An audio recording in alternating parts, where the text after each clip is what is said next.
Atongoria ikambaine ni makaire thirikari thutha wa aikari a kaunti ya Makueni kugumirwo ni ng'aragu gwa kahinda karaya.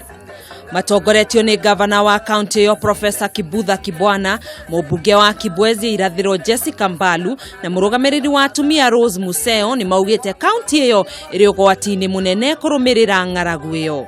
Kuna njaa sana, hata sasa mahindi ni kama inafichwa. Kama Makueni County tumekuwa tukitafuta mahindi maharagwe tununue kwa primary schools, na tuna pesa na ni kazi sio rahisi, na tunaendelea kutafuta. Walisema tukipeana pesa hapo hakuna Mkenya atalala njaa. Saa hii tunalala njaa. Kaunti ya Makueni na miena mingi ikambaine ikoragwo gwati-ini wa kugumirwo ni ng'aragu kurumirira wagi wa mbura uria ucungagiriria magetha moru. Atongoria acio ni moretie thirikari ikimituki hari kumathaitira na kumuhe uteithio wa irio muno kuri ciana iria ithiaga thukuru. Handu-ini ha Kameme TV, njitagwo Gathoni wa Ng'ang'a.